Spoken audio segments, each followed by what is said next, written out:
Hello, a very good morning to all of you. Welcome back to online शिक्षण। मैं हूं आपके साथ अंजलि वालियान और आप सभी का स्वागत करती हूं आपके अपने यूट्यूब चैनल ऑनलाइन शिक्षण पर। आई होप आप सभी बहुत अच्छे होंगे और बहुत अच्छे से अपनी तैयारी भी आप लोग कर रहे होंगे।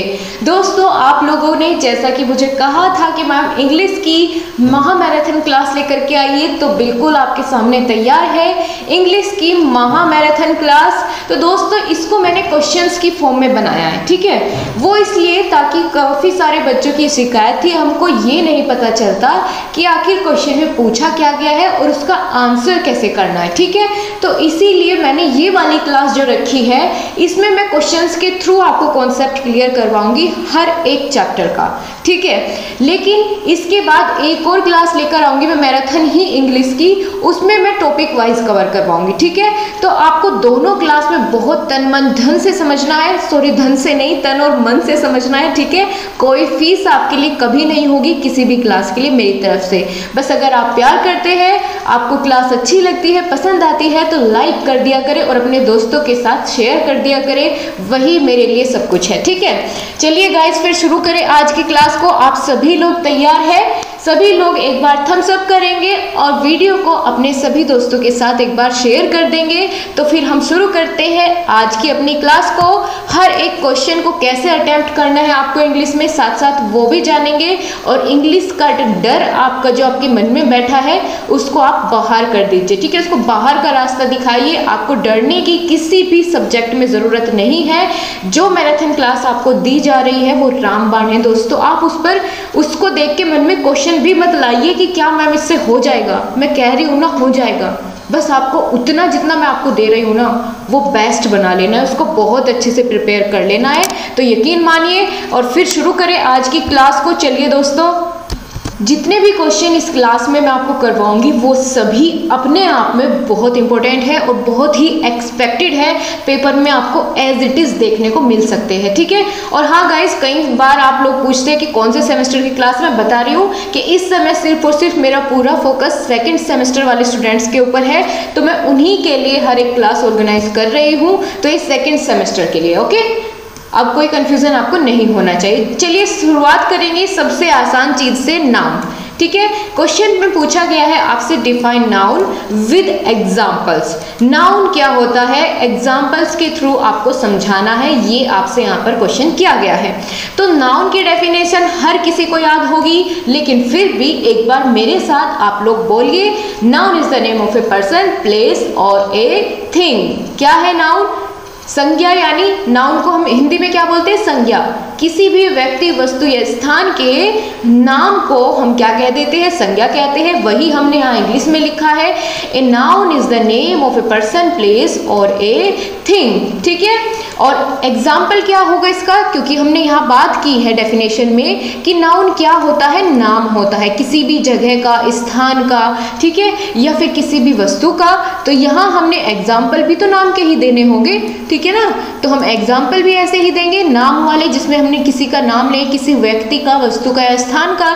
तो व्यक्ति का नाम लेंगे तो हमने एक सेंटेंस, या तो आप वर्ड्स ही लिख दीजिए, ऐसे उनके नेम ही लिख सकते हैं कि राम, श्याम, दिल्ली, मेरठ, ताजमहल, गंगा, यमुना, ठीक है, ऐसे नाम भी लिख सकते हैं। लेकिन अगर आप सेंटेंस बना करके लिखना चाहे, जैसे मैंने यहाँ लिखा हुआ है कि Ram is a good boy, और जो आपको सेंटेंस में नाउन होगा उसको हाईलाइट करना आप बिल्कुल मत भूलिएगा, ठीक है। इससे बहुत अच्छा इफेक्ट भी पड़ेगा और आपका क्वेश्चन का आंसर भी हो जाएगा।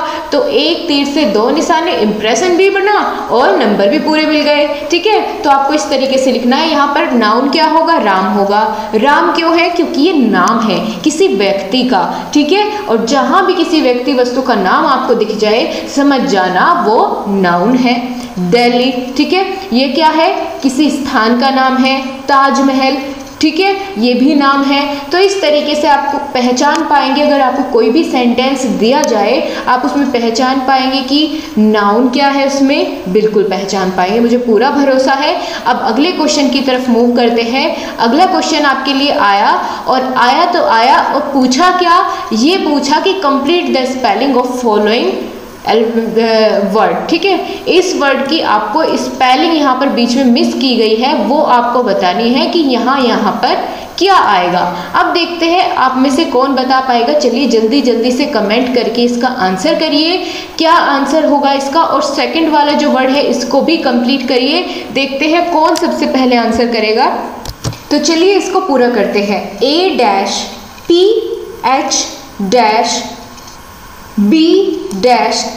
तो यहाँ पर क्या हम फिल कर सकते हैं? आपको देखने में क्या लगता है कि यहाँ पर क्या आना चाहिए? दोस्तों इस तरह का एक ही वर्ड हो सकता है जिसको हम बोलते हैं अल्फाबेट, ठीक है। तो हम इसको पूरा करके देखते हैं चलिए कि क्या ये अल्फाबेट ही है। ALPHABET।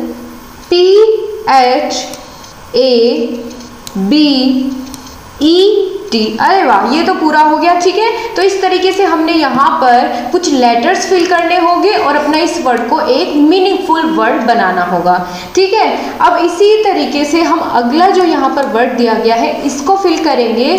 तो ये क्या होगा? इस तरह के वर्ड्स दोस्तों कई बार काफ़ी समय ले लेते हैं एग्जाम टाइम पर, तो आपको मैं इनकी प्रैक्टिस करवा दूंगी। अगर आप लोग कहेंगे, आप लोग एक काम करना कि जब ये क्लास खत्म हो जाए उसके बाद मेन कमेंट बॉक्स में बताना मुझे कि क्या आपको इस तरह के क्वेश्चन की प्रैक्टिस चाहिए। तो फिर उसके बाद अगर आप कहेंगे तो मैं उसको जरूर करवाऊंगी, ठीक है।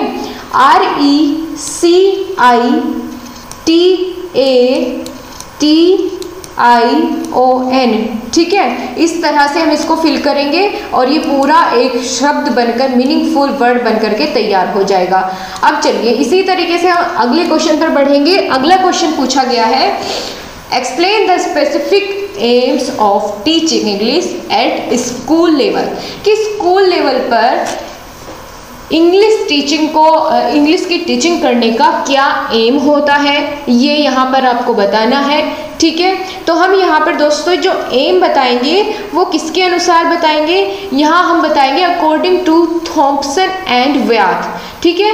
अकॉर्डिंग टू थॉम्पसन एंड व्याथ हम 3 टीचिंग के एम्स बताएंगे। कौन कौन से एम्स होते हैं टीचिंग के स्पेसिफिक एम्स? तो चलिए बात करें। सबसे पहला अगर है, बहुत ही सिंपल है, याद रखने में आपको बिल्कुल भी परेशानी नहीं होगी। टू अंडरस्टैंड स्पोकन इंग्लिश, यानी स्पोकन इंग्लिश की जो अगर कोई सामने वाला इंग्लिश बोलता है उसको समझने का उद्देश्य से हम उनको इंग्लिश पढ़ाते हैं कि ताकि अगर कोई सामने वाला इंग्लिश बोले तो उनको समझ में आ जाए। दूसरा है टू स्पीक इंग्लिश, इंग्लिश को बोल सके, ठीक है। टू अंडरस्टैंड रिटन इंग्लिश, लिखी हुई इंग्लिश को समझ सके। तो ये 3 एम्स होते हैं स्कूल में इंग्लिश लैंग्वेज को टीच करने के, ओके। अब चलिए यहाँ पर हम नेक्स्ट क्वेश्चन पर देखेंगे। पूछा क्या गया है, what is a story method. Story method क्या होता है? स्टोरी टीचिंग का क्या मेथड होता है? जब हम बच्चों को स्टोरी सुनाते हैं तो उसका भी तो एक पैटर्न होता है, एक मेथड होता है, कि एक तरीका होता है सिखाने का, सुनाने का, स्टोरी को, कहानी को। तो क्या होता है, in this method A simple story is taken which is interesting in dealing with connected with the children's everyday life। इसका मतलब ये है कि जब छोटे बच्चे को हम स्टोरी सुनाते हैं वो कैसी होनी चाहिए? सिंपल होनी चाहिए, ठीक है ना। और कैसी होनी चाहिए? जो उनकी डेली लाइफ से कनेक्ट हो, ठीक है, उनकी डेली लाइफ से जुड़ी हुई हो, रोजमर्रा की जिंदगी से जुड़ी हुई हो, या उसके साथ वो रिलेट कर पाए, उसके साथ वो डील कर पाए। ऐसी हमें स्टोरी उनके लिए चुननी होती है जिसमें उनको इंटरेस्ट भी आए। जैसे छोटे बच्चों को परियों की कहानी सुनने में बड़ा मज़ा आता है, ठीक है। तो अगर हम इस तरह की स्टोरी उन्हें सुनाएं कि जिसमें उनका इंटरेस्ट भी है, ठीक है, वह पसंद करते हैं, उसको सुनना इंजॉय करते हैं और उसको अपनी लाइफ के साथ कनेक्ट कर सकते हैं, और इस तरह की स्टोरी सुनाना, ठीक है। स्कूल में इस तरह की स्टोरी छोटे बच्चों को सुनाई जाती है और उसको सुनाने का एक मेथड होता है कि उसको इंटरेस्टिंग बना के सुनाना, ठीक है। अब अगला क्वेश्चन पर चलेंगे। अगले क्वेश्चन में पूछा गया है, री right the following sentence by using possessive pronoun. ये मैंने इसके बारे में आपको बहुत अच्छे से बताया हुआ है। पोजेसिव का मतलब क्या होता है? स्वामित्व दर्शाने वाले प्रोनाउन का यूज करना है हमें इन सेंटेंस में। स्वामित्व यानी अपना हक जताने वाले जैसे वर्ड का यूज करना है, जैसे माई, ठीक है, माइन, इस तरह से। तो चलिए यहाँ पर चलते हैं और कन्वर्ट करते हैं इसको, इसमें यूज़ करेंगे पोसेसिव प्रोनाउन का। आपको क्वेश्चन में ये वाला सेंटेंस दिया गया है कि एवरीवन विल टेक देयर आउन सीट, ठीक है। एवरीवन विल टेक देयर आउन सीट, सभी अपनी अपनी सीट ले लो, ठीक है। अभी सभी अपनी अपनी सीट को लेंगे, टीचर ने बच्चों को कहा कि चलिए सभी बच्चे अपनी अपनी सीट लेंगे, ठीक है। तो यहाँ पर हमने यूज़ किया देयर का, ओके। लेकिन जब हम इसको देयर को ही तो कन्वर्ट करेंगे ना, यही तो प्रोनाउन है यहाँ पर, और इसी को हम यहाँ पर चेंज करेंगे तो हम क्या बनाएंगे, जब हमें यूज़ करना है पोजेसिव प्रोनाउन जिससे कि उस पर हक जताया जा सके, तो ऐसा देयर से हम कैसे कन्वर्ट कर सकते हैं, हिज में कन्वर्ट करेंगे। क्यों? क्योंकि देखिए सेंटेंस की फिर किस तरीके से टोन बनेगी कि everyone will take his own seat, ठीक है। वहाँ तो था कि सभी सीट पर बैठ जाए, तो यहाँ क्या होगा कि everyone will take his own seat, हर कोई अपनी सीट लेगा, यानी जो उसकी है वही लेगा, किसी और की सीट पर बिल्कुल नहीं बैठना है। तो जो उसकी अपनी सीट है सिर्फ उसी पर बैठे। अपनी क्या होती है? अपनी होती है जब किसी चीज़ पर हम स्वामित्व जमाते हैं, ठीक है, अधिकार जमाते हैं। तो यहाँ पर हमने यूज़ किया पोजेसिव प्रोनाउन का। हिज, हर, इस तरह के वर्ड्स क्या होते हैं? सभी प्रोनाउंस होते हैं जो नाउन के प्लेस पर यूज़ किए जाते हैं, ओके। अब चलिए अगला क्वेश्चन आ जाता है वन वर्ड सब्स्टिट्यूशन का। यहाँ पर दोस्तों आपको एक पूरा का पूरा वाक्य दिया गया होगा, एक पूरा सेंटेंस दिया हो गया, उसके बदले आपको एक वर्ड बताना है कोई जो भी वहाँ पर एप्रोप्रिएट हो, ठीक है। अब देखते हैं क्या पूछा गया है कि someone who pursues a study or sport as a pastime। इसका मतलब ये है कि कोई भी व्यक्ति जो अपनी पढ़ाई को लेके, स्पोर्ट्स को लेके बहुत ही ज़्यादा उस पर फोकस रखता हो, ठीक है, बहुत ही ज़्यादा उसकी ओर ध्यान देता हो, तो उसको हम क्या बोलेंगे? जो बहुत ही अच्छे से अपने दोनों काम करता है उसको बोलेंगे शौकीन व्यक्ति, ठीक है। शौकीन कि भाई ये तो अपने काम को लेकर बहुत ही ज़्यादा उस पर फोकस करता है, शौकीन है, अपने काम में बहुत ही मग्न है। तो उसके लिए हम क्या वर्ड यूज़ करेंगे? क्या यूज़ करेंगे? एमेच्योर, ठीक है, एमेच्योर। तो इस वर्ड का यूज़ करेंगे, तो इसका मतलब ये है कि इसके बदले हम अगर ये वर्ड यूज़ कर दें तो बात गलत नहीं होगी। अब दूसरा जो एग्जाम्पल है इससे आपको बहुत अच्छे समझ में आ जाएगा ये चीज़।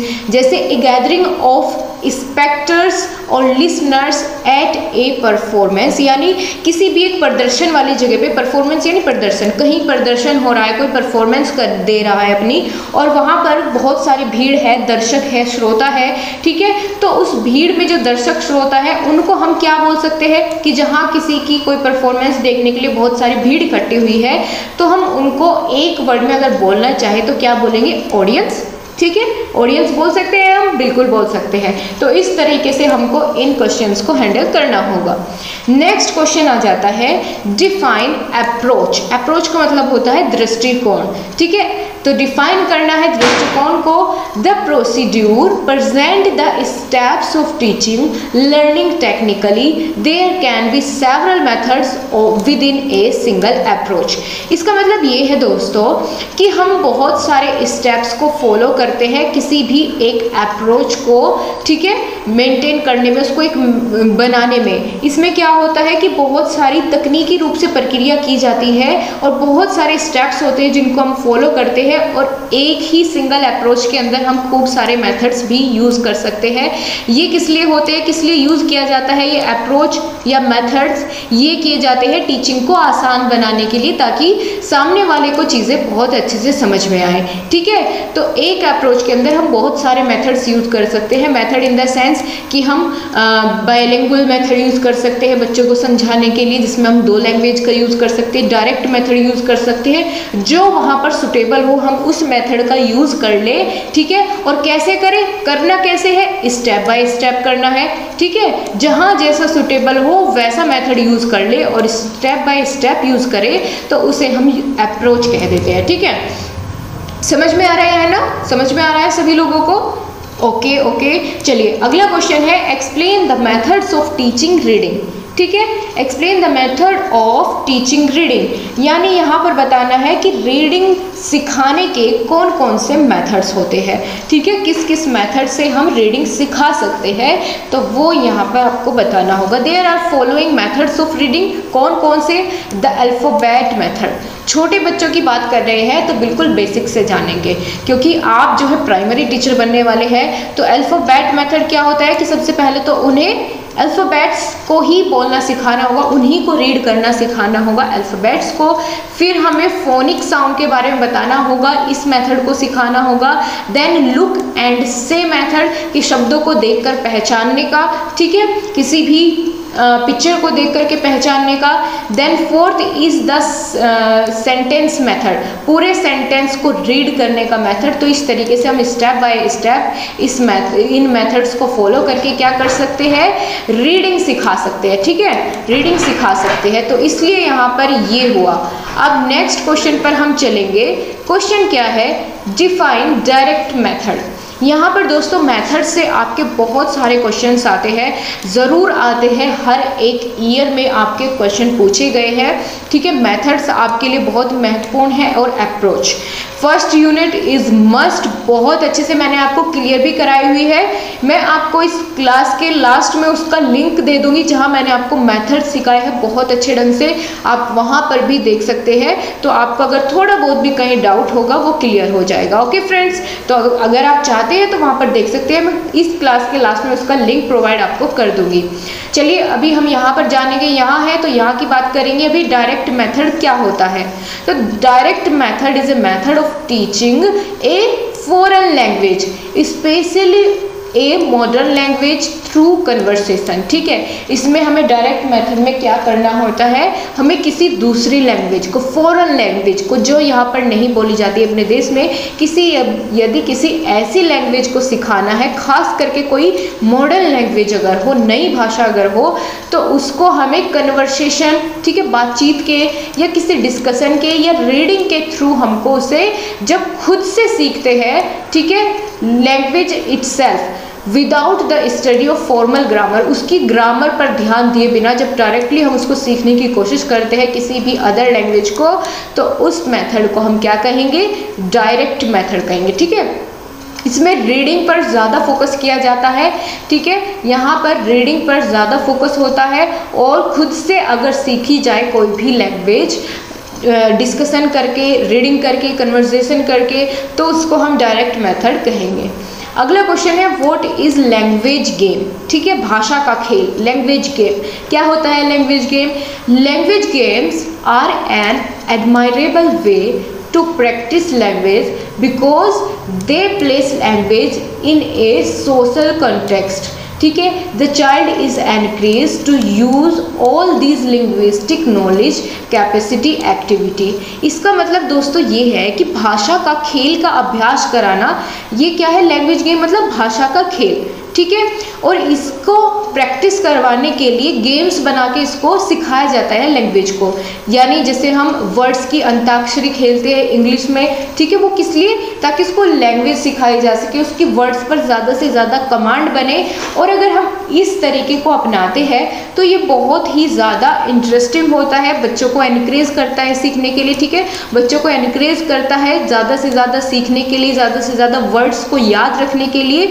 तो इसलिए लैंग्वेज गेम बहुत ही एक एडमायरेबल वे होता है किसी भी लैंग्वेज की प्रैक्टिस करवाने का, यानी बहुत ही सराहनीय कार्य होता है, सराहनीय तरीका होता है किसी भी लैंग्वेज को सिखाने के लिए। ओके, समझ में आई बात।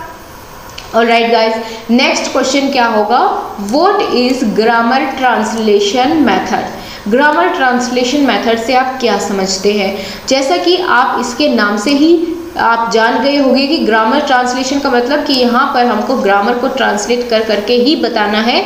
ठीक है, तो इस मेथड में क्या होता है, this method emphasise the importance of reading. यानी कि जो ये मेथड है ग्रामर ट्रांसलेशन मेथड, ये एम्फेसाइज करता है, जोर देता है रीडिंग की इम्पोर्टेंस पर, इम्पोर्टेंस ऑफ रीडिंग, रीडिंग की इम्पोर्टेंस पर जोर देता है, and neglects training and speaking. ठीक है, और नेग्लेक्ट करता है ट्रेनिंग इन स्पीकिंग। ओके, सबसे ज़्यादा जोर किस पर देता है, रीडिंग पर देता है, और ट्रेनिंग इन स्पीकिंग को करता है नेग्लेक्ट और लिसनिंग को। ठीक है, स्पीकिंग और लिसनिंग को करता है नेग्लेक्ट, नेग्लेक्ट मतलब नकारता है, और जोर देता है रीडिंग पर। ये इस मेथड की खास बात है। अब अगले क्वेश्चन पर चलेंगे, बहुत अच्छा क्वेश्चन आया है यहाँ पर, व्हाट इज प्रोस। प्रोस से आप क्या समझते हैं। ठीक है, प्रोस और पोएट्री, इसके बारे में बात करेंगे, दोनों के बारे में यही एक साथ ही हम जानते हुए चलेंगे। प्रोस क्या होता है, इनको दोस्तों हिंदी में हम बोलते हैं गद्य। ठीक है, जैसे आप हिंदी की क्लास आपने ली तो वहाँ पर आपने गद्य पद्य दोनों के बारे में जाना था, तो प्रोज का मतलब गद्य ही होता है। ठीक है, गद्य होता है, जैसे हिंदी में गद्य गद्यांश होते हैं वैसे। तो according to Coleridge prose is the word in their best order. Prose क्या होता है? एक बेस्ट ऑर्डर होता है वर्ड्स का, ठीक है, सर्वोत्तम कर्म होता है कि जिसके थ्रू अपनी बात को समझाया जा सके, ठीक है। और एम क्या होता है? प्रोस को यदि हम पढ़ाए, प्रोस के थ्रू हम पढ़ाए, क्लास में गद्यांश के थ्रू पढ़ाए, तो उसका एम क्या होता है? उसका एम होता है दोस्तों to prepare them for silent reading, यानी बच्चों को प्रिपेयर करना साइलेंट रीडिंग के लिए, ठीक है, उनको बच्चों को तैयार करना कि वो साइलेंट रीडिंग को कर सके। दूसरा होता है to develop their active and passive vocabularies, यानी उनकी जो सक्रिय और निष्क्रिय शब्दावली होती है उसको विकसित करना। एक्टिव पैसिव वोकेबलरीज जो उसकी होती है, वोकेबलरी मतलब शब्दावली होती है, शब्दों का संग्रह जो उसके पास होता है उसको डेवलप करना ही इसका उद्देश्य होता है। क्योंकि बहुत अच्छे अच्छे वर्ड्स यहाँ पर गद्यांश में आपको देखने को मिलते हैं, प्रोस में देखने को मिलते हैं, जिनका नया नया मतलब आपको जानने को मिलता है। तो इसको सिखाने का मतलब, पढ़ाने का मतलब यही होता है इंग्लिश में। ऑलराइट गाइस, समझ में आ रहा है ना आप सभी को? दोस्तों, अगर आपको क्लास अच्छी लग रही है तो लाइक ज़रूर किया करें और अपने दोस्तों को भी शेयर करना बिल्कुल मत भूला करें। यहाँ पर हम अगले क्वेश्चन को देखेंगे। आप सभी लोग तैयार हैं? यहाँ पर हम पोइट्री के बारे में बात करेंगे और उसका एम भी जानेंगे कि पोइट्री को सिखाने का एम क्या होता है।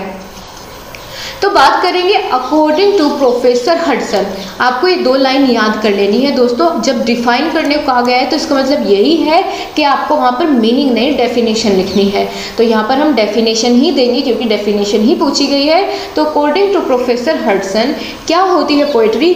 Poetry is made out of life. Poetry क्या है? Is made out of life, belongs to life and exist for life only. मतलब पोइट्री को हम हिंदी में बोलते हैं कविता। कविता जीवन से ही बनी होती है, किसी न किसी के जीवन से संबंधित होती है, ठीक है, और जीवन के ही अस्तित्व में रहती है। कि इसमें क्या है कि जितनी भी पोइट्री होती है बिलोंग करती है किसी न किसी की लाइफ को, ठीक है, किसी न किसी की लाइफ में ही एग्जिस्ट होती है। तो इस तरीके से पोइट्री कहीं ना कहीं हमारे जीवन से ही संबंधित होती है। उन्हीं को हम पोइट्री की फॉर्म में बना करके लिख देते हैं अपने जीवन के बारे में, ठीक है। उन्हीं को किसी न किसी पंक्तियों में जो भी हमारे आसपास हो रहा है उसको हम पोएम के थ्रू लिख सकते हैं। तो उस तरीके से यहाँ पर अपनी फीलिंग्स को शेयर कर सकते हैं। अब बात करें अगर पोइट्री को सिखाने का क्या एम है तो उसकी बात करें, पहले समझेंगे to enable student to appreciate the beauty, ठीक है। यहाँ पर हम स्टूडेंट्स को एनकरेज कर सकते हैं, अप्रिशिएट कर सकते हैं, उनको उत्साहित कर सकते हैं। किसके लिए? अप्रिशिएट करने के लिए ब्यूटी को, नेचर की हो, किसी पर्सन की हो। तो यदि हम उसकी ब्यूटी को अप्रिशिएट करना चाहें तो कैसे कर सकते हैं? पोएम यूज़ कर सकते हैं उसके लिए, ठीक है। किसी भी बात में यदि हमें 4 चांद लगाने होते हैं तो उसको पोएम सुना दीजिए, ठीक है, वो खुश हो जाएगा। तो इसीलिए यहाँ पर एक चीज़ हमने एम जान लिया। दूसरा क्या है? Rhyme and style of the poem. H यहाँ पर साइलेंट रहेगा। इसका मतलब होता है दोस्तों कि पोएम में जो तुकबंदी होती है ना, इसका मतलब होता है तुक लगाना। जैसे मैं आपको बताती हूँ एक अच्छे से एग्जाम्पल के थ्रू। जैसे आप कोई बेसिक सी पोएम ले लेते हैं जो सभी को आती है, जैसे मछली जल की रानी है लगाया, अभी याद रखना, जीवन उसका पानी है। तो नी है, ये क्या है? हर एक लाइन के बाद में नी है का प्रयोग हम कर रहे हैं, किस लिए? ताकि वो अच्छी लगे। एक तुकबंदी है कि जैसे पहले हमने पहली लाइन खत्म की, ऐसे ही दूसरी की, मछली जल की रानी है, जीवन उसका पानी है, तो अच्छी लगी। अगर इसकी जगह हम कुछ और बोल देते जिसमें कि ऐसी तुकबंदी ना होती तो शायद वो उतनी अच्छी ना लगती, इतनी इफेक्टिव ना लगती, ठीक है। तो इस तरीके से हम इन चीज़ों को सिखाते हैं। नेक्स्ट पॉइंट है, अगला क्वेश्चन आ जाता है, explain the aspects of poetry.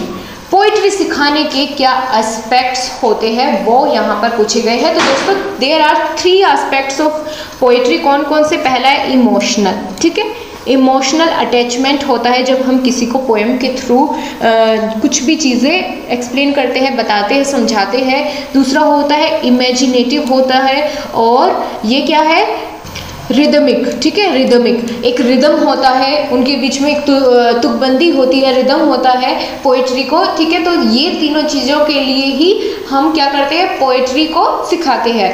तो तीनों के बारे में आपको पता चल गया, तीनों वर्ड्स आपको याद होना चाहिए, पूछे जा सकते हैं, बिल्कुल आपके एग्जाम पेपर के लिए महत्वपूर्ण है। नेक्स्ट क्वेश्चन आ जाता है what is structural approach. Structural approach से आप क्या समझते हैं? The structural approach is based on the belief that in the learning of a foreign language mastery of structure is more important than the acquisition of vocabulary। यहाँ ये कहा गया है कि जो स्ट्रक्चरल अप्रोच हम यूज़ करते हैं किसी भी फॉरेन लैंग्वेज को सिखाने के लिए, तो उसमें दोस्तों सबसे ज़्यादा जो उसका स्ट्रक्चर होता है लैंग्वेज का वो ज़्यादा इम्पोर्टेंस लगता है एज़ कम्पेयर टू उसकी वोकेबलरी। ठीक है, एज़ कम्पेयर टू वोकेबलरी उसका जो स्ट्रक्चर होता है लैंग्वेज का वो ज़्यादा क्या होता है, इम्पोर्टेंट होता है एज़ कम्पेयर टू वोकेबलरी। ये बात यहाँ पर की गई है। स्ट्रक्चरल अप्रोच का मतलब यही है, स्ट्रक्चरल का मतलब यही होता है कि एक क्या होता है, एक स्ट्रक्चर होता है जो हमें फॉलो करना होता है, कुछ स्टेप्स होते हैं जिनको हमें फॉलो करके अपने टारगेट को अचीव करना होता है। ठीक है दोस्तों, तो यहाँ पर यही बताया गया है। नेक्स्ट क्वेश्चन आ जाता है right the one advantage of doctor West new method. जो डॉक्टर वेस्ट का न्यू मेथड है उसका एक एडवांटेज यहाँ पर देना है, तो चलिए बता देते हैं। The method assign an important place in to reading skill, यानी डॉक्टर वेस्ट मेथड का जो इम्पोर्टेंस या एडवांटेज हम कह सकते हैं कि ये सबसे ज़्यादा फोकस किस पे करता है, ये सबसे ज़्यादा इम्पोर्टेंट प्लेस देता है रीडिंग के स्किल्स को। ठीक है, रीडिंग स्किल्स को सबसे ज़्यादा बढ़ावा देता है डॉक्टर वेस्ट का न्यू मेथड। एंड देन अगर बात करें what is bilingual method, bilingual method क्या होता है? In this method the teacher give the meaning of English words and sentence pattern in the mother tongue. मतलब ये है कि जब हम स्टूडेंट्स को कोई अदर लैंग्वेज सिखाते हैं तो हम क्या करते हैं, उसको साथ साथ जो वहाँ की मदर टंग होती है, जैसे यहाँ पर हिंदी है तो मैं क्या कर रही हूँ कि जैसे मैं आपको यहाँ पर इंग्लिश सिखा रही हूँ तो साथ साथ में मैं हमारी जो मदर टंग है हिंदी उसकी हेल्प से क्या कर रही है, thus helping the people immediately to recall the object और situation and understand the meaning. ये हेल्प करती है पीपल्स यानी स्टूडेंट्स को वो चीज़ को रिकॉल करने के लिए, उसको याद रखने के लिए, उसको समझाने के लिए, उस लैंग्वेज का मतलब तो हम क्या करते हैं, अपनी मदर टंग का यूज़ करते हैं। तो जब मदर टंग का यूज़ करते हैं किसी अनदर लैंग्वेज को सिखाने के लिए, उस मेथड को हम क्या कहते हैं, बाइलिंगुअल मेथड कहते हैं। ठीक है, क्या कहते हैं, बाइलिंगुअल मेथड कहते हैं। अब चलिए आगे जानिए, explain the different approach and methods of teaching English. कि आपको बताना है यहाँ पर कौन कौन से अप्रोच और मेथड होते हैं इंग्लिश टीचिंग के।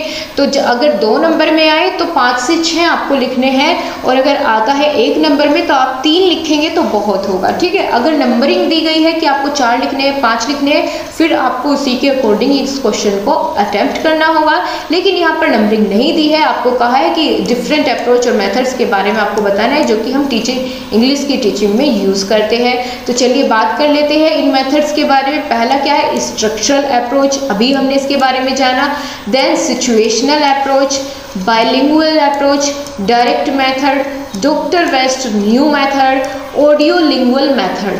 तो दोस्तों आपको ये 4-5 नाम आपको इन मेथड्स के याद होने चाहिए, और हालांकि हो भी गए होंगे क्योंकि हर एक क्लास में हम इनमें से किसी ना किसी मेथड को, अप्रोच को रिपीट करते हैं। रिपीट इसीलिए करते हैं ताकि वो आपको परमानेंटली याद हो सके।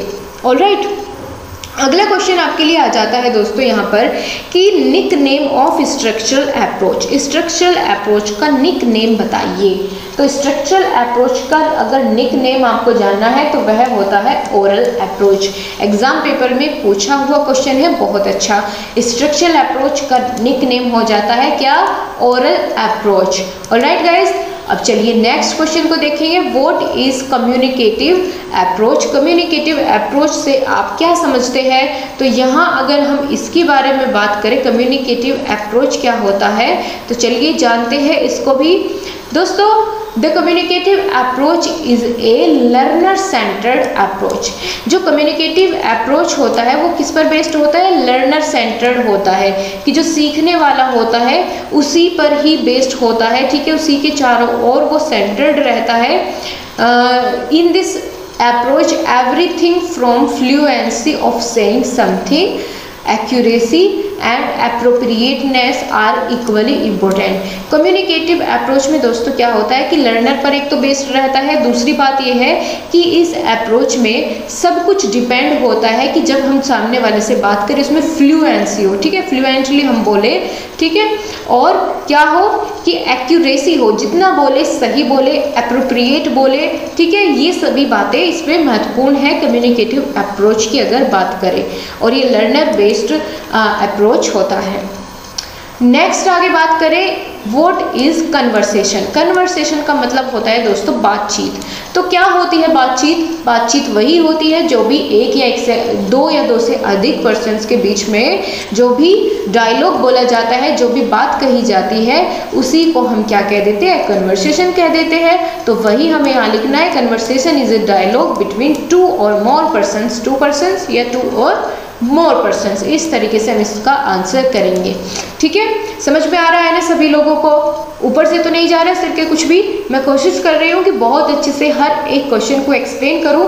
तो कन्वर्सेशन का मतलब यही होता है कि बातचीत करना, और बातचीत कैसे करते हैं? उसमें किसी न किसी डायलॉग का यूज़ करते हैं, हम बोलते हैं जब, ठीक है। तो दो या दो से अधिक व्यक्तियों के बीच में जब कोई भी डायलॉग यूज़ किया जाता है, कोई भी बात बोली जाती है, तो उसी को हम कन्वर्सेशन कहते हैं।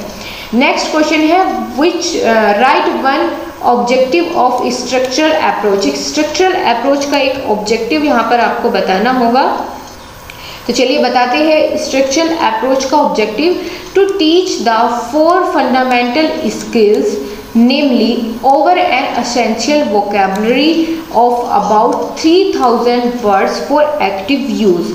इसका मतलब दोस्तों ये है कि जब भी आपको कोई स्ट्रक्चरल अप्रोच सिखाना है या फिर आपको कोई भी फंडामेंटल स्किल सिखाना है, मौलिक स्किल कौशल आपको सिखाना है, ठीक है, किसी को भी आपको यदि कोई फंडामेंटल स्किल सिखाना है, चाहे वो रीडिंग का हो, लिसनिंग का हो, या फिर लिसनिंग का हो या स्पीकिंग का हो, राइटिंग का हो, तो उसके लिए क्या ज़रूरी होता है? उसके लिए ज़रूरी ये होता है कि जो मतलब ज़्यादातर यूज़ होती है वोकैबलरी, जो ज़्यादा एसेंशियल होती है, इम्पोर्टेंट होती है, अधिकतर यूज़ होती है बातचीत में, डेली की अपनी लाइफ में, तो उन 3000 रूट वर्ड्स का पता होना चाहिए, ठीक है, उनकी जानकारी होनी चाहिए।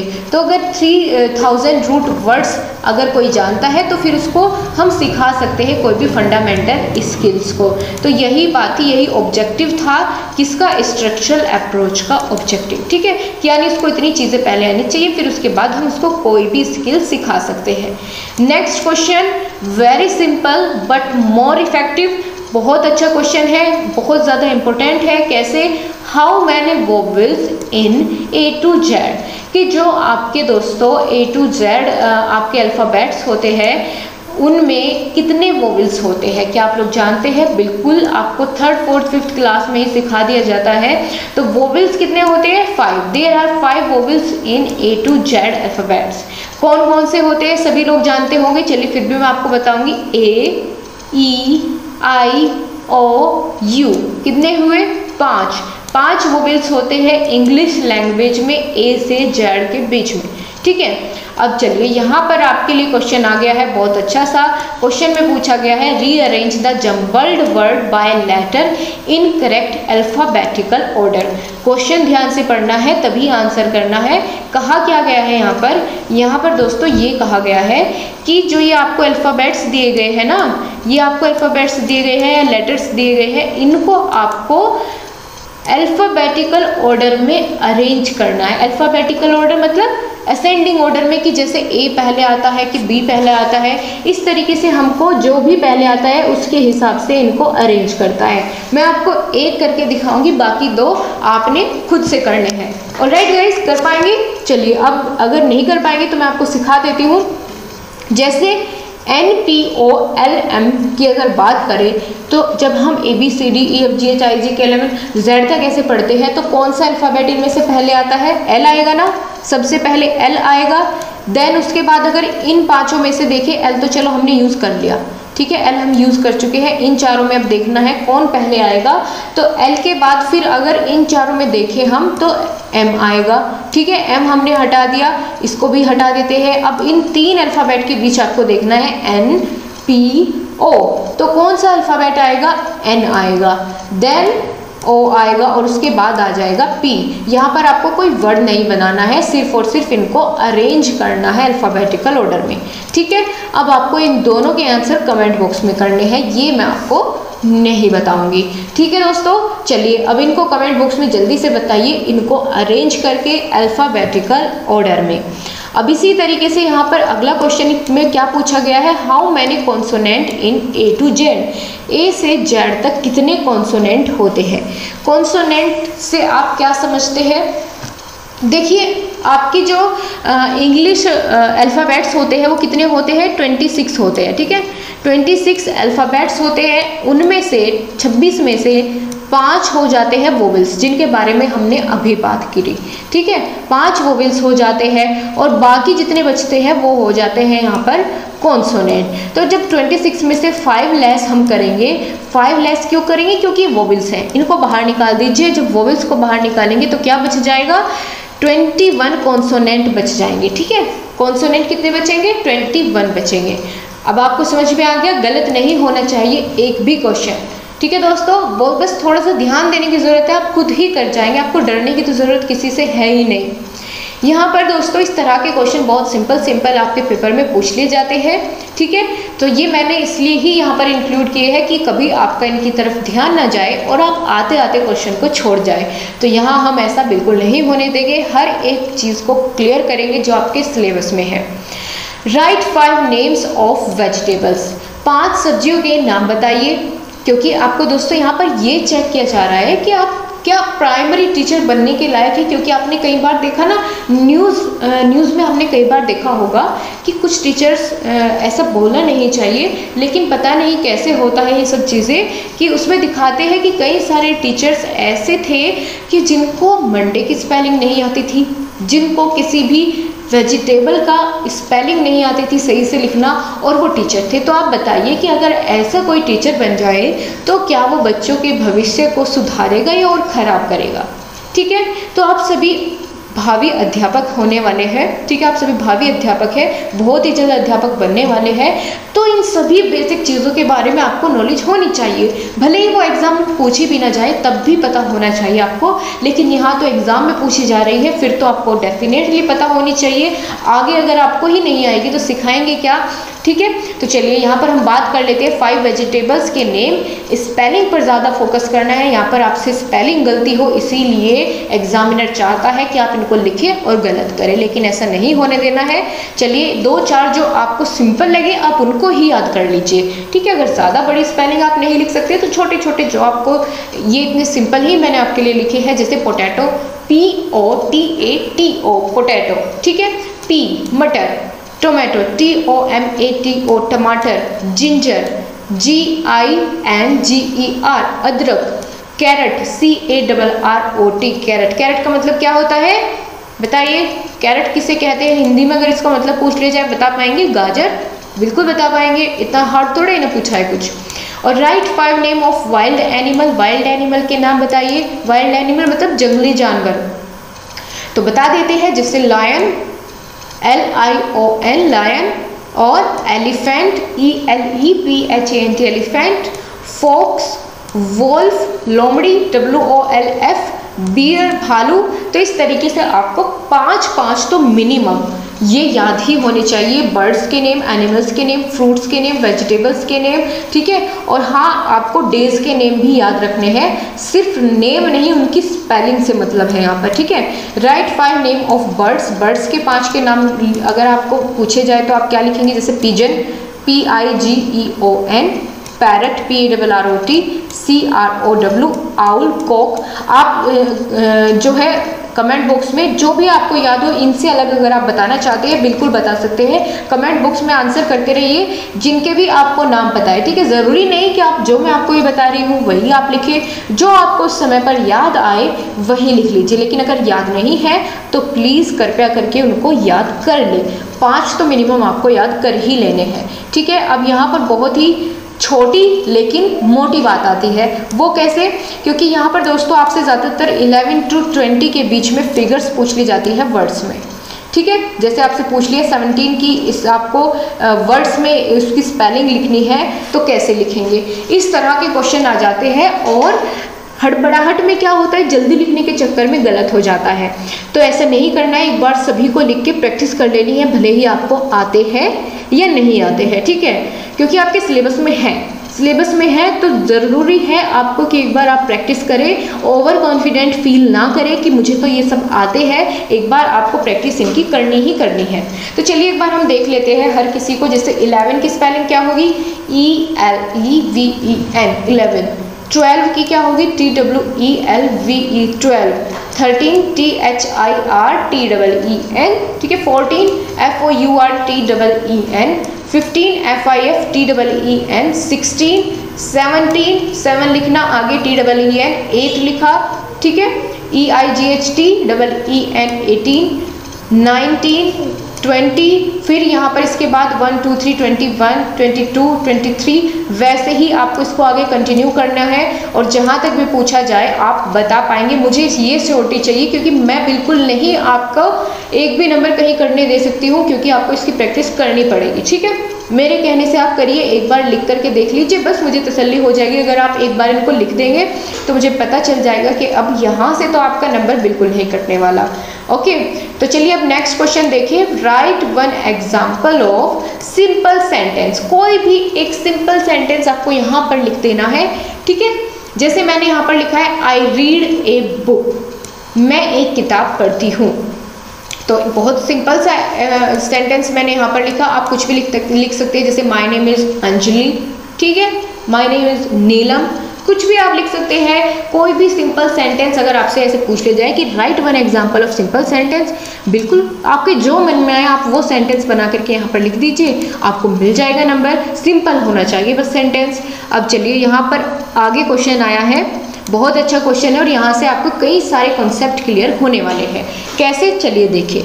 यहाँ पर दोस्तों आपको आर्टिकल्स फिल करने हैं, सुटेबल आर्टिकल्स। जहाँ पर आपको ये खाली जगह दिख रही है, यहाँ आपको आर्टिकल फिल करने हैं और उसके कुछ रूल्स होते हैं। तो उन रूल्स को जानते हुए हम यहाँ पर इनको फिल करेंगे। The garden had dash Apple, ठीक है।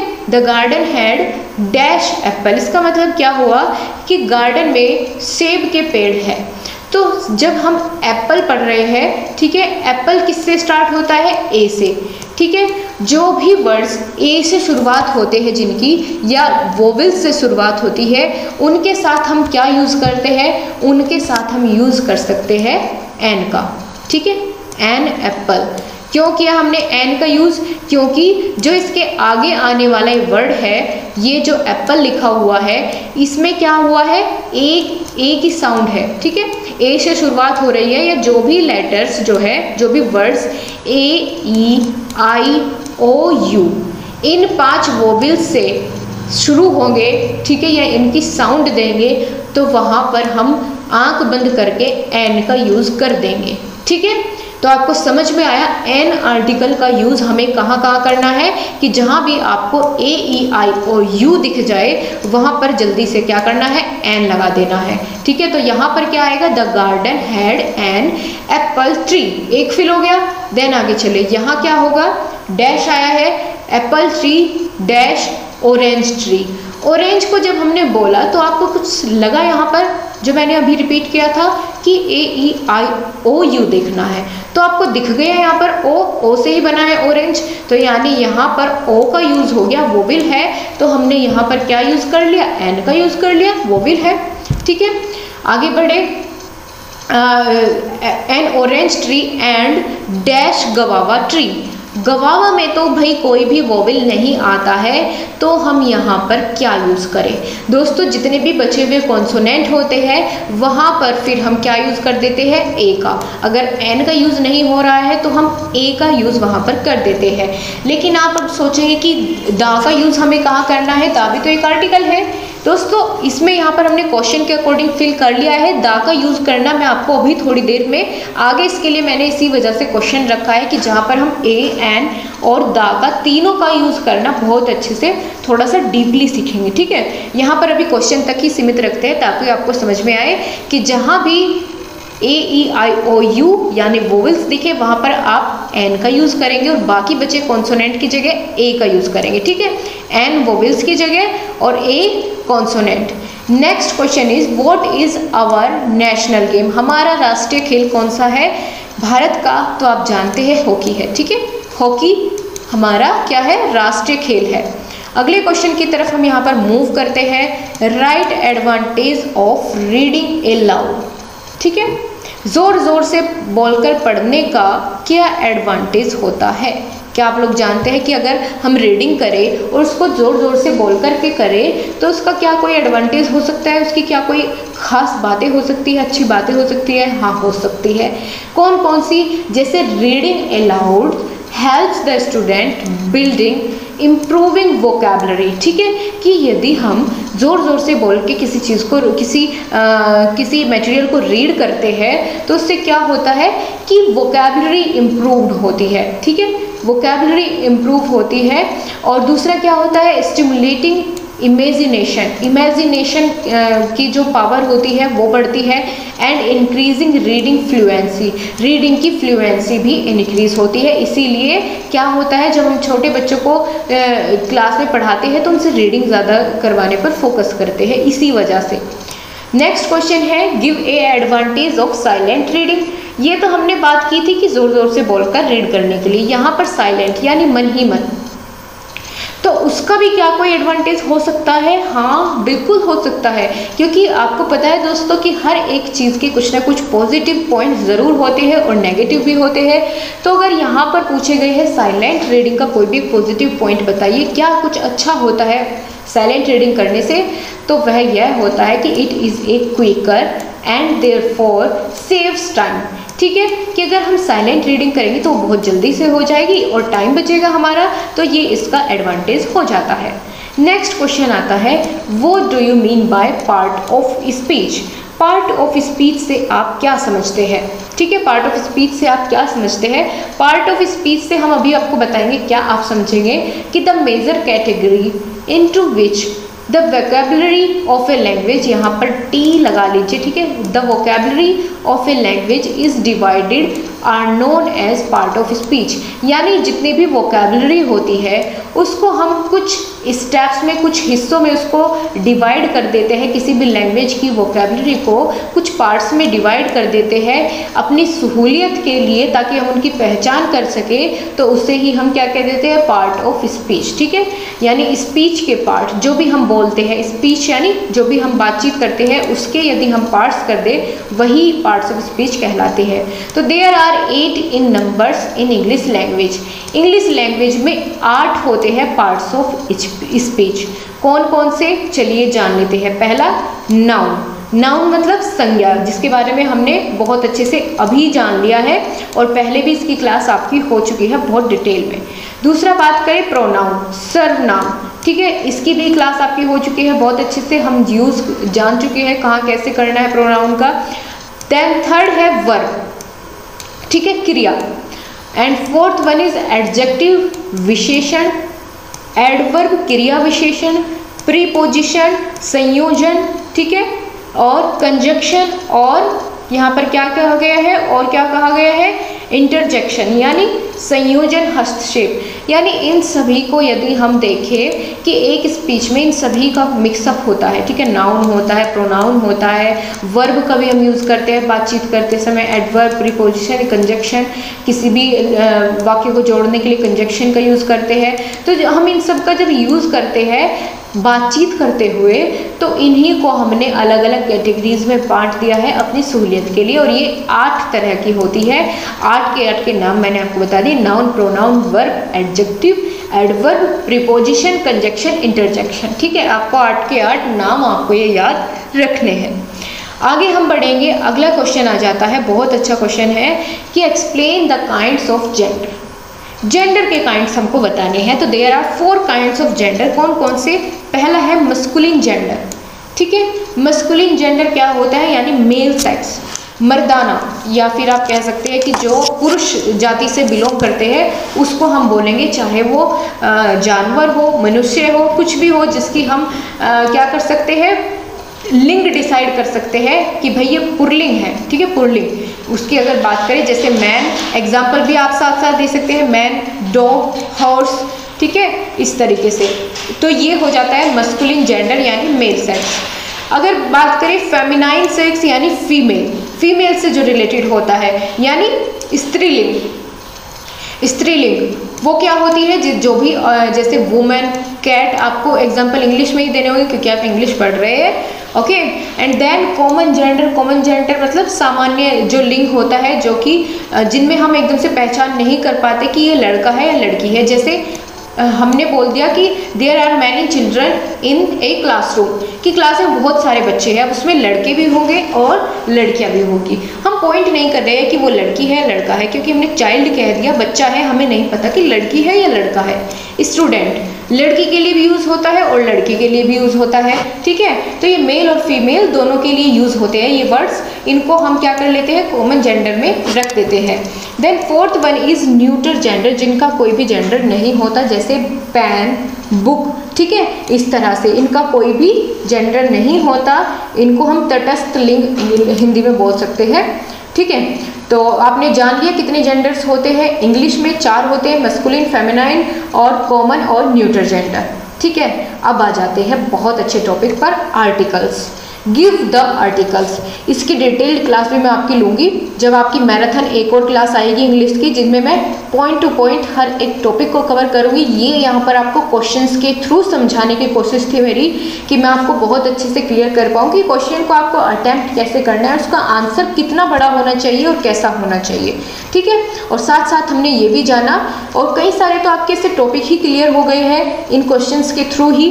तो दोस्तों अगर आपको क्लास पसंद आ रही है तो लाइक ज़रूर किया कीजिए, ठीक है। अगर आप बाद में भी जुड़े हैं तो लाइक करके शेयर ज़रूर करें, और अगर आपने चैनल को सब्सक्राइब नहीं किया है तो प्लीज़ दोस्तों चैनल को भी सब्सक्राइब करें, ठीक है। तो चलिए गिव द आर्टिकल्स, आर्टिकल बताने हैं आपको कौन कौन से होते हैं इंग्लिश में। आप जानते हैं there are 3 articles in English language, कौन कौन से, ए, एन और द, ठीक है। बहुत सिंपल सा टॉपिक है। अब हमें यहाँ पर बताना है कि ए का यूज़ हम कहाँ करते हैं। मैंने दोस्तों अभी जब ऊपर एक एग्जाम्पल आया था आपके क्वेश्चन में, ठीक है, तो वहाँ आपने देखा था कि जहाँ जहाँ पर हमने एप्पल, ऑरेंज और गवावा, ठीक है, 3 तरह के पेड़ों की वहाँ पर हमने इस क्वेश्चन में बात की थी। तो जहाँ पर एप्पल और ऑरेंज आया था वहाँ पर हमने एन का यूज़ किया था। क्यों? क्योंकि मैंने आपको वहाँ बताया था कि वोवेल साउंड आ रही है इन दोनों से, ए और यू से, तो इसलिए हमने वहाँ क्या यूज़ किया था, एन का यूज़ किया था, ठीक है। तो जहाँ भी जिस भी किसी वर्ड में ए और आई और यू का यूज़ हो जाए, चाहे वो आउल हो, कुछ भी हो, ठीक है, एलिफेंट हो, तो वहाँ पर हम एन का यूज़ करेंगे, वो किसी का भी नाम हो। Then other thing is a का यूज़ कहाँ करेंगे, तो मैंने आपको वहाँ एग्जांपल दिया था गवावा। तो गवावा जी से स्टार्ट होता है, यानी वो एक कॉन्सोनेंट है। तो जितने भी कॉन्सोनेंट हैं उनके पहले हम यूज़ करेंगे ए आर्टिकल का, ठीक है। जैसे ए बॉय, ए गर्ल, जी से स्टार्ट हो रहा है ना, तो हमने क्या यूज़ किया, यहाँ पर ए यूज़ किया। बी कॉन्सोनेंट है तो ए का यूज़ किया। सी होता तो भी डी, ई आता तो हम एन का यूज़ कर लेते, कोई भी वर्ड होता अगर एन उसमें लगा होता, ई लगा होता तो हम एन का यूज़ कर लेते, ठीक है। एंड द कहाँ आएगा, फिर द की भी तो बात होनी चाहिए। द दोस्तों एक डेफिनिट आर्टिकल होता है, ठीक है। द क्या होता है, एक डेफिनिट आर्टिकल होता है। ये दोनों इनडेफिनिट थे। तो डेफिनिट आर्टिकल यानी जिसके बारे में हम पहले से जानते हैं, किसी पर्टिकुलर पर्सन या प्लेस या थिंग की यदि हम बात करते हैं, किसी पर्टिकुलर की, ठीक है, यानी उसके जैसा कोई और नहीं होना चाहिए, तो वहाँ पर हम क्या यूज़ करेंगे, वहाँ पर हम यूज़ करेंगे द का, ठीक है। यानी उसको हम बहुत ज़्यादा रेस्पेक्ट मान लीजिए दे रहे हैं। जो ऐसे शब्द होते हैं या ऐसे किसी भी वस्तु व्यक्ति का नाम होता है जो बहुत ही पॉपुलर हो, उसके लिए हम द का यूज़ करेंगे। जैसे द सन, ठीक है। यहाँ पर आपको पॉपुलैरिटी देखनी है, पर्टिकुलर किसी पर्सन की यदि बात हो तो वहाँ पर हम द वर्ड का यूज़ करेंगे। जैसे द सन, सूर्य के जैसा और कोई तो नहीं है। हमें जहाँ भी हमने सन बोल दिया, आपको माइंड में एक ही बात क्लिक करेगी कि हाँ इस वाले सन की बात हो रही है, सूर्य की बात हो रही है। गंगा, ठीक है, पर्टिकुलर है, एक पर्टिकुलर रिवर है जिसके बारे में हम बात कर रहे हैं। मून पर्टिकुलर है, ठीक है, उपग्रह है पर्टिकुलर, तो आपको पता चल गया कि हम किसके बारे में बात कर रहे हैं। दोस्तों अगर यहाँ पर हम बात करें कि हमने किसी व्यक्ति के बारे में यदि पहले बात कर चुके हैं हम और दोबारा से हम उसके बारे में कुछ बात कर रहे हैं, यानी हम उसे जानते हैं, वो हमारे लिए जानने वाला हो गया, नोन हो गया है, ठीक है, डेफिनिट है, पर्टिकुलर पर्सन है, हमें पता चल गया कि इस बार अगर बात हुई तो उसी के बारे में होगी, तो वहाँ भी हम द वर्ड का यूज़ करेंगे, द आर्टिकल का यूज़ करेंगे। ठीक है, क्लियर हो जाता है आप सभी को? ओके, अब नेक्स्ट क्वेश्चन आता है दोस्तों, how many kinds of degree. Degree के कितने काइंड्स होते हैं आपकी इंग्लिश में, ये यहाँ पर आपको बताना है। तो ये दोस्तों जब मैंने आपकी जो क्वेश्चन MCQ वाली जो आपकी क्लास ली थी, मॉक टेस्ट लिया था, तो वहाँ पर भी हमने डिस्कस किया था कि डिग्री कितने तरह की होती है आपकी इंग्लिश में। अगर बात करें, there are 3 kinds of degree. ठीक है, there are 3 kinds of degree. कौन कौन सी? पॉजिटिव, ठीक है, पॉजिटिव यानी सकारात्मक डिग्री, पॉजिटिव डिग्री सकारात्मक, जिसमें सारी सकारात्मक बातें हो। देन दूसरी क्या होती? कंपैरेटिव, जहाँ पर तुलना की जाए, तुलनात्मक डिग्री, ठीक है, जहाँ पर तुलना की जाए। And the third one is superlative degree, यानी अतिशयोक्ति। सुपरलेटिव यानी अतिशयोक्ति, इसका मतलब ये है कि जब हम किसी चीज़ के बारे में बहुत ही बढ़ा चढ़ाकर बात कर दें, जितना ज़्यादा हो सके, तो वो आ जाती है सुपरलेटिव डिग्री में। ठीक है, गुड, बेटर और बेस्ट। ठीक है, बेस्ट से अच्छा और कुछ भी नहीं होता, तो हम जब बेस्ट वर्ड का यूज़ कर देते हैं तो फिर समझ में आ जाता है कि भाई इससे बढ़िया और कोई नहीं है। यदि हम किसी को बेस्ट बोलते हैं तो समझ में आ जाता है कि भाई ये सबसे ऊपर है, सर्वोपरि है, सबसे अच्छा है। यदि हम बेस्ट वर्ड का यूज़ कर देते हैं तो इसका मतलब ये है कि हमने उसके लिए सुपरलेटिव डिग्री यूज़ कर दी है, इससे अच्छा और कुछ उसके लिए नहीं हो सकता है। अब एक और एग्जाम्पल देखते हैं, हॉट, हॉटर, हॉटेस्ट। ठीक है, यानी बहुत ही गर्म, इससे ज़्यादा और गर्म होने की उसमें गुंजाइश ही नहीं है। तो इस तरह से जब हम डिग्रीज का यूज़ करते हैं तो हम इन्हें 3 तरह से बांट सकते हैं, पॉजिटिव, कंपैरेटिव और सुपरलेटिव। आपको सभी को समझ में आ गया है? सभी लोग थम्स अप करके मुझे बताइए और अपना फीडबैक कमेंट बॉक्स में ज़रूर दें, आपको क्लास कैसी लगी दोस्तों। So thank you so much, आपसे फिर से मुलाकात होगी, तब तक के लिए अपना ध्यान रखिए, खुश रहिए और वीडियो को शेयर ज़रूर करिए। And then thank you so much guys, फिर से मुलाकात होगी, तब तक के लिए bye bye, take care. Alright guys, सभी लोग अपना रिवीजन करते रहे समय समय पर और प्रैक्टिस करते रहे। Thank you all of you.